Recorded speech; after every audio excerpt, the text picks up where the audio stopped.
Είμαστε μαζί με τον φίλο μας τον Κωνσταντίνο, καλησπέρα. Κωνσταντίνε, καλησπέρα και με βλέμμα διαπεραστικό. Φαντάζομαι το λένε συχνά. Έχω έρθει αρκετές φορές εδώ. Θυμίζεις και λίγο Daniel Craig με αυτό το βλέμμα. Ναι. Εντάξει, ίσως γιατί έχω κάνει λίγο ηλιοθεραπεία και με έχει βοηθήσει. Είναι και το βλέμμα έτσι, θυμίζει λίγο back τώρα James Bond. Είναι και το βλέμμα είναι ίδιο βλέμμα. Ίδιο. Yeah. Ένα κοντινό στο βλέμμα, σε παρακαλώ. Ένα κοντινό στο βλέμμα. Daniel Craig.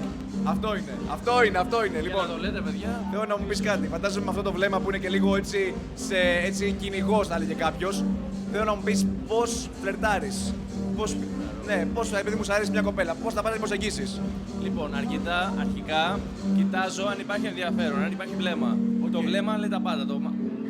Τα μάτια πάντα λένε την αλήθεια. Άρα πότε παίζεις με βλέμμα στην αρχή. Ακριβώς, πάντα. Και μετά Και μετά πλησιάζεις. πλησιάζεις έτσι απειλητικά, σιγά. Πλησιάζεις αγίπας, σιγά. Μ' αρέσει. Βήμα. Ακριβώς.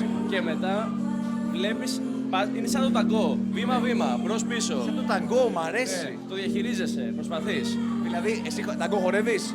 Όχι, αλλά προσπαθώ στο φλερτ μόνο. Άρα κάνεις σκακερικές κινήσεις. Κακερικές, γιατί αλλιώς έχετε το ροά μάτι και δεν το περιμένεις. Σωστό. Ναι. Σωστό, το ροά μάτι είναι όταν το περιμένεις. Αν έβλεπες απέναντί σου αυτή την κοπέλα, πώς θα τη δρούσες. Θα ερωτευόμουν την πρώτη ματιά. Θέλω να δείξετε λίγο τον έρωτα με την πρώτη ματιά, αλλά εδώ. Ναι. Χειροκρότημα. Καλησπέρα. Καλησπέρα. Εδώ πέρα λέγαμε για το πώς φλερτάρει ο φίλος μας ο Κωνσταντίνος. Και μου έλεγε ότι παίζει στην αρχή με το βλέμμα. Με το βλέμμα. Συμφωνείς, για ρίξτε ένα βλέμμα. Δεν βλέπω για να στο αποδείξω αυτό. Δεν βλέπω. Βλέπει αυτός. Δεν βλέπω. Σοβαρά. Την πατήσαμε. Θα μπει την ώρα σου με τον Κωνσταντίνο όμως. Εσύ τι θα έκανες. Με την Άννα όμως που έχει πολύ καλό. Ναι, όμως τώρα έχουμε eye σένα. contact. Τώρα έχουμε σένα εδώ και θέλω να μου πεις πώς θα αντιδρούσες στο κάλεσμα του Κωνσταντίνου.